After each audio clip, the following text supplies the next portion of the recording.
एक छोटे से टॉपिक की बात करते हैं, एंजाइम स्पेसिफिसिटी की। फिर एलोस्टेरिक इनहिबिशन इससे अगली वीडियो में पढ़ेंगे। तो एंजाइम स्पेसिफिसिटी क्या होता है? The specificity is the characteristic property of an active site. मतलब जो एंजाइम है वो एक पर्टिकुलर सबस्ट्रेट से जाके ये बाइंड कर सकता है, वो किसी और से नहीं करेगा। और ये एंजाइम खुद की वजह से नहीं है, उसकी सिर्फ एक्टिव साइट की वजह से है। तो हम लोग इसमें पढ़ेंगे स्टीरियो स्पेसिफिसिटी। तो स्टीरियो स्पेसिफिसिटी कुछ इस टाइप का है कि जैसे सपोज एक सबस्ट्रेट है और उसके दो आइसोमर्स एग्जिस्ट करते हैं नेचर में।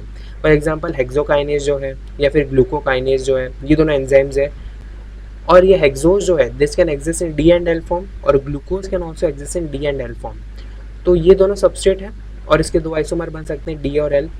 एंजाइम जो होता है वो एक ही आइसोमर पर जाके और स्पेसिफिकली अटैच होता है। तो दिस इज स्टीरियो स्पेसिफिसिटी कि उस आइसोमर के लिए प्रेफरेंस है उस एंजाइम की, it would not bind to the other one. For example hexokinase जो है वो केवल डी हेक्सोज पे बाइंड करेगा, ग्लूकोकाइनेज जो है वो केवल डी ग्लूकोज पे बाइंड करेगा। So enzymes themselves do not exhibit any stereo specificity। करता कौन है? उसकी एक्टिव साइट करती है। The second is reaction specificity.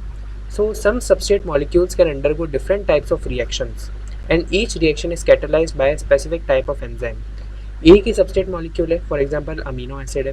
अब अमीनो एसिड का डीकार्बोक्सिलेशन भी हो सकता है, ऑक्सीडेट डीअमीनेशन भी हो सकता है, रेसिमाइजेशन भी हो सकता है, एज वेल एज ट्रांसअमीनेशन भी हो सकता है। ये हम लोगों ने पहले ऑलरेडी पढ़ रखे हैं प्रॉपर्टीज ऑफ अमीनो एसिड में। तो ये अलग अलग रिएक्शंस अगर अमीनो एसिड की हो सकती है, तो हर एक रिएक्शन एक पर्टिकुलर एंजाइम आके कैटालाइज करता है। दैट इज हर एक एंजाइम की अपनी रिएक्शन स्पेसिफिसिटी होती है। थर्ड पढ़ते हैं सबस्ट्रेट स्पेसिफिसिटी। तो एक आती है एब्सोल्यूट सबस्ट्रेट स्पेसिफिसिटी, एक आती है रिलेटिव एंड एक आती है ब्रॉड। एब्सोल्यूट पढ़ते हैं certain enzymes act only on one particular substrate, that is absolute, यानी कि ग्लूकोकाइनेज जो है वो केवल ग्लूकोज पे एक्ट करेगा।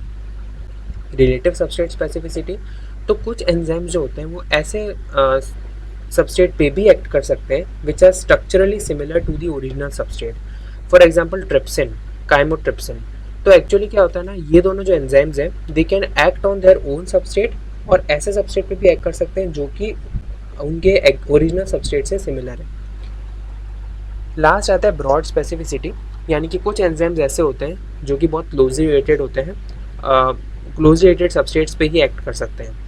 For example hexokinase. अब जो हेक्सोकाइनेज है दिस इज द एंजाइम जो कि ग्लूकोज, फ्रक्टोज और मैनोज इन तीनों पे एक्ट कर सकता है। ये तीनों जो हैं सबस्ट्रेट्स ये बहुत क्लोजली रिजेंबल करते हैं।